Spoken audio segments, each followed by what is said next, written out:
किसी गांव में एक बहुत बड़े महात्मा रहते थे, बहुत प्यारे महात्मा। उनके पास में ना एक शिष्य आया, गुरुजी गुरुजी गुरुजी हम आपको एक गाय देना चाहते हैं। हाँ हाँ ठीक है भैया दे दो। महात्मा को गाय दी। महात्मा बोले बड़ी भगवान की कृपा, अब तो ठाकुर जी को नित्य भोग लगेगा रबड़ी का, रोज बढ़िया खीर बनेगी, तस्मई बढ़ेगी, बढ़िया दही बनेगा, बड़ा आनंद आएगा।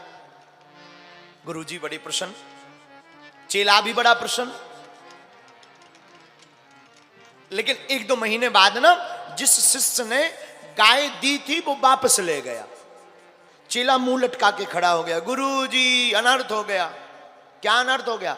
बढ़िया बढ़िया दूध निकल रहा था, बढ़िया रोज हम लोग रसमलाई पा रहे थे, रोज बढ़िया मक्खन खा रहे थे, घी खा रहे थे। वो जो चेला ने गाय दी थी बड़ा बड़ा कंजूस निकला, वापस ले गया। महात्मा बोले भगवान की बड़ी कृपा। महाराज इसमें क्या कृपा? जब आई थी तब तो आप बड़ा प्रसन्न हो रहे थे, उसमें भी आप कह रहे थे भगवान की बड़ी कृपा, रबड़ी बनेगी, तस्मई बनेगी, दही होगा, दूध होगा, प्रसाद लगेगा, आनंद आएगा, रसमलाई बनेगी। अब गाय चली गई तो अब इसमें क्या कृपा है?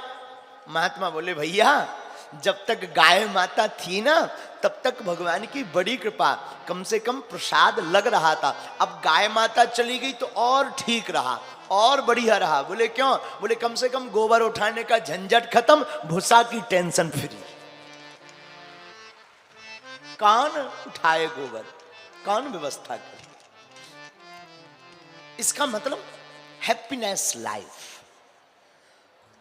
इस सूत्र का मतलब है आप मुस्कुराते रहो।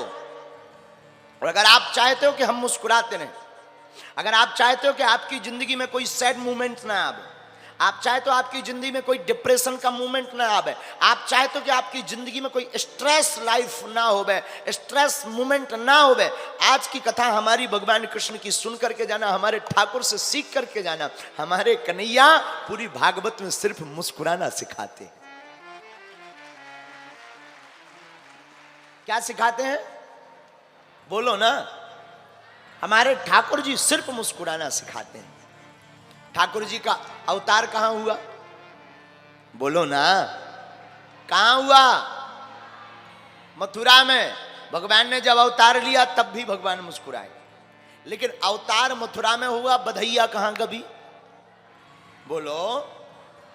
गोकुल में, तब भी ठाकुर जी मुस्कुराए, लेकिन फिर भी गोकुल भी नहीं टिके वो, कुछ दिनों बाद वृंदावन आ गए, तब भी हमारे ठाकुर जी मुस्कुराए। अब वृंदावन में भी ज्यादा दिन नहीं टुके, 11 साल तक मात्र वृंदावन में रहे और फिर वृंदावन छोड़ करके मथुरा आ गए, तब भी हमारे ठाकुर जी यशोदा मैया से दूर हुए, तब भी ठाकुर जी गोपियों से दूर हुए, तब भी ठाकुर जी गोप ग्वालों से दूर हुए, तब भी ठाकुर जी मुस्कुराए।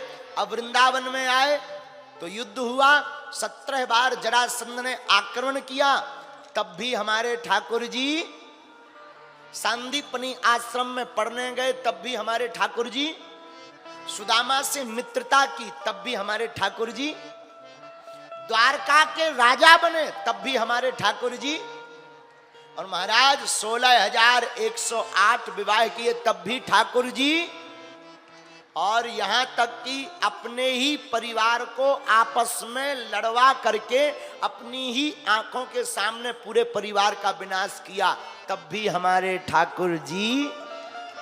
इसका मतलब क्या हुआ? भगवान कहना चाहते परिस्थितियां कोई भी हो, व्यक्ति को मुस्कुराना नहीं छोड़ना चाहिए, वही उत्कृष्ट व्यक्ति है।